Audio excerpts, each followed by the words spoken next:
Next up, we have a different session from what we used to at our summits. And my colleagues have told me unanimously this is the one they're most excited about.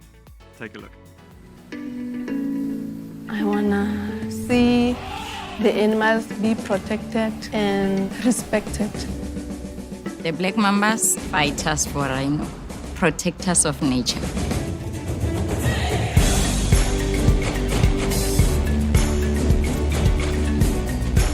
Poachers, they try and come inside.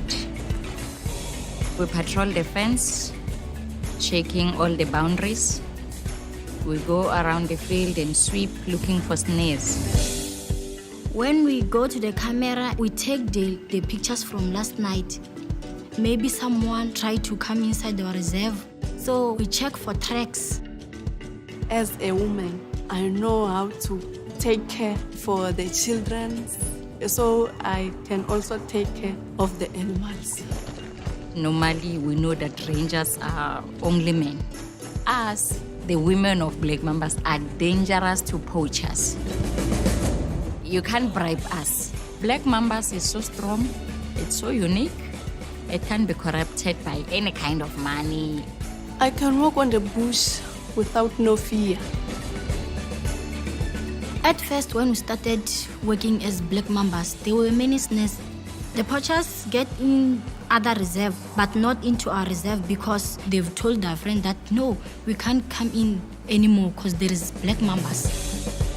So if we protect biodiversity, at the end of the day, it benefits all of us.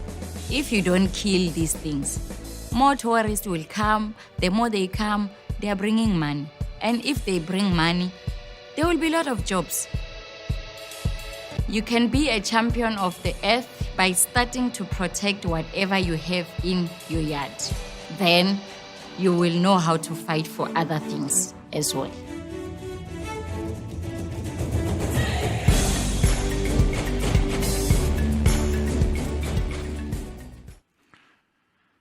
So that video that you just saw, the audience have just seen at least, was created by the United Nations Environmental Programme, and you'll be chuffed to hear that the Rangers and the Anti-Poaching Unit won the Champions of the Earth Award. I'm not too sure which year it was, maybe around 2017, I think. And I'm absolutely honoured to have Lita Mkhabela and Colette Ngobeni join us all the way from Bolele Nature Reserve. Ladies, what an honour to have you, and thank you so much for dialing in this morning.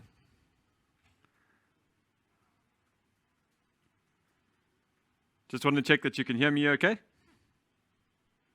Yeah, thank you so much for having us. We can hear you. No, it's absolutely our privilege to have you join us. And I think there were some people that would have seen the video that we just showed that have a keen eye and would pick up that you ladies do patrol unarmed, so without any guns or protection of that matter, which I imagine there are a few threats, not just from poachers, but the likes of lions and leopards and buffalo. And so I'm just curious to know, why did the Black Mambas Anti-Poaching Unit take that step to not carry guns with them?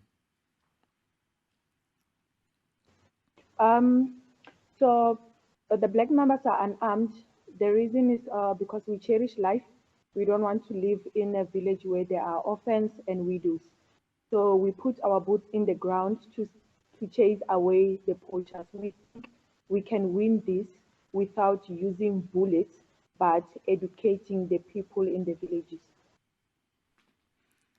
Yeah, I really like that answer. I guess it's kind of a peaceful way of going about it. And typically we assume that conservation, at least on the front line, can be quite a violent place to work. And I think you guys are setting a wonderful example by remaining unarmed. What activities do you do to protect the wildlife from poachers? Because I imagine, like that video might have shown, there are a fair amount of snares. So just some of the activities that you guys do on the ground. We do patrols. Our patrols start early in the morning to make sure that the fence line and the boundaries of Balule are well protected and no poachers are coming in and out of the reserve.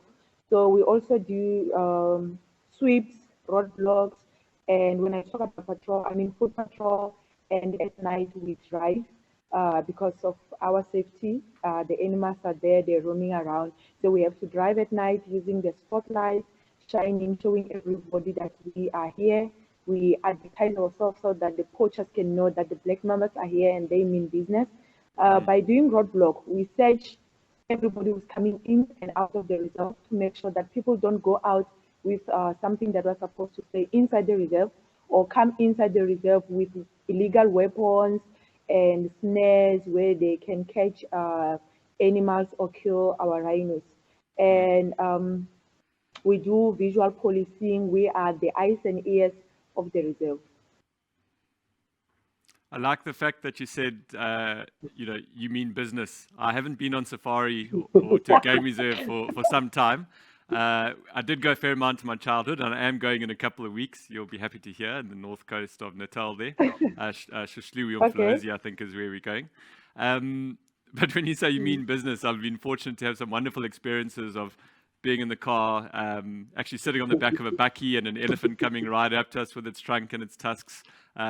We also had friends who were game rangers, so we were sitting on the back of a 4x4 and got charged by a rhino, and I remember screaming along, looking back with this rhino, this black rhino kind of trundling after us. But I imagine it must be incredibly dangerous doing the job that you guys do. So how do you feel patrolling amongst these dangerous animals? And I don't know if any incidents spring to mind. To be honest, it's very dangerous because animals, they can be predicted at some times, but because we are well trained, so we, I will say we are very relaxed when we are in the bush, because we know that every time animals, if they are around, they will give you like notice, or they will make some signs to show you that you are not welcomed in my place. Like example, if we see elephants, we know that what to do. We need to change the road, or that's why even when we go to the patrol, we need to check for the spores, not only for spores for human beings, but even spores for animals. So then we can know what kind of animals are in the area by that time. And I think ironically, maybe it's not the big animals that spring to mind are the most dangerous, but ironically, maybe the black mambas and the unseen snakes that could be the most dangerous. And then we know that ladies are smarter than men. And why do you think it is that women are a good choice for the Black Mamba Anti-Poaching Unit? I'm happy that you agree with this. We as women, I believe that we are the mothers of the earth, and there is nothing that women cannot do best. So we are saying 21 days inside the reserve and 10 days off. For 21 days, we are the mothers to the animals. For 10 days, we are the mothers to our kids at home. So our kids really know it, that they share the love with the animals. So we are the best people because we are very much secretive. Even when I am home, I don't just talk to people giving information that can end up harming the animals that are inside the reserve. So we are very much secretive. We don't share where our rhinos are, and we make sure that when we talk, we limit our chats. Unlike men, sometimes when they go to the clubs and they are drinking and they get drunk and then they just talk about whatever without realizing that they are giving a confidential information.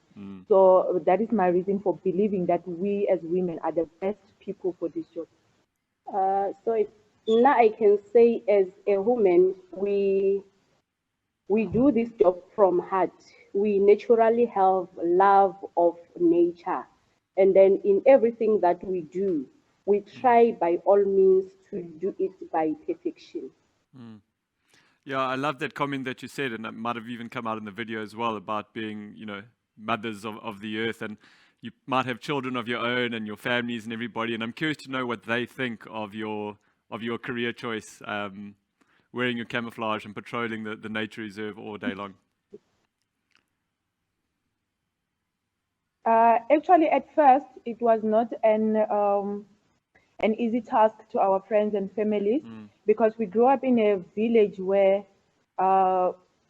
mentality, people think that a ranger can only be a man. a woman cannot enter into a man's world and do what men can do, because our grannies grow up knowing that they can't raise their voice. They always have to bow down for their husband, do the household jobs, and bear children. That's it. So in our generation, that's where we stood up and said we want to prove to the whole world that a woman can do everything, that as long as she believes in herself. So our training was very much hard. I remember my mother was even crying when I told her that I'm going for training in the bush, this and this and this is what's going to happen. I'm going to be sleeping in the bush where there are big fires. So she thought I was not going to come back alive. So after the training, we went back to the community. There was a big change, because I remember when I came here, I was a little bit fat, but when I go home, I was so thin. So people thought she was suffering actually in the training. That's why we told her that the training is not for women. So after that, but in our minds, they have realized that we have changed from being little girls that grew up in the villages to now to a woman who knows what she wants. So I'm saying that the training that we went through changed our mind and changed us from who we were at first before we attended training. And after being exposed in so many things, after winning the champion of the earth, the villages of our friends and families started believing in us. And that's where we started being the role models in the community. And people wanted to be the Black Mambas. I'm telling you, if we can have a post of like we're looking for 10 girls today, by the end of the day, we will be sitting here with 200 CVs. So people have seen the success, and people have seen that women cannot just sit down and let anybody tell them what to do. When you stand up and grab the opportunity, we are the best people to change the world.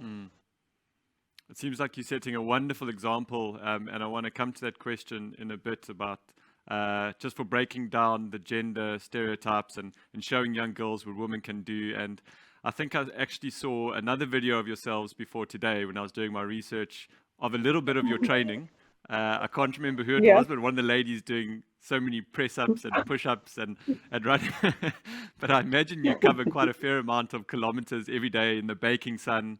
So, but you did speak a little bit about training already, so I don't know if you want to add anything to that. But I'm also curious to know, because I guess the final question was around, about skilling up young ladies, and you said you're getting, I think, 200 CVs a day. And if you have any advice or words of encouragement for other young ladies, not just in Africa, but around the world, that would like to get into conservation. I would say to young ladies all over the world that they shouldn't limit themselves. Whatever opportunity that comes their way, they should grab it with both hands, as long as they believe in themselves and know what they want. Entering into the men's world, it's not going to change you and make you a man. You will still be a woman, and you will be doing it very good. So women should go in nature conservation. We've got so many opportunities, and we need more women in nature conservation to change the world and to prepare the world for the next generation. We need women to lead. We need women to carry the whole world for our kids to have better careers. Adding on that, I will say in conservation, we don't have a lot of women. We have a lot of men. So people, they need to change their mindset of, I don't want to do things of conservation, or I don't want to stay in the bush, or I don't want to work in the reserve. There are a lot of opportunities in conservation. There are a lot of them, different types of them. So another thing that we had when we grew up, we didn't have that chance of people coming to our community to educate us about nature conservation or conservation itself. So, but now we are here. We are the mirrors of everyone. Like young women, they need to change their mindset. They need to try new things. Not every time when people go to varsity or college, they only want to do teaching, nursing, things like that. there are a lot of opportunities in nature conservation or conservation itself. Sadly, ladies, that's all we have time for today. I did mention to the audience before you joined us that my colleagues across Nedbank said your session and our chat with you was the one they were looking forward to the most today. So you're a very popular group amongst my colleagues and hopefully everyone that's dialed in. But thank you so much for all the hard work you guys are doing, putting your lives on the line for conservation, and I guess leading through integrity and respect. And we appreciate everything that you guys are doing. And you're right, conservation comes in many forms, and maybe me in my suit, I'm not maybe doing as much as you guys are there in your camouflage. But ladies, Colette and Lita, thank you so much, and enjoy the rest of your day and stay safe. Thank you so much. We appreciate Yeah, it. Thank you. Bye.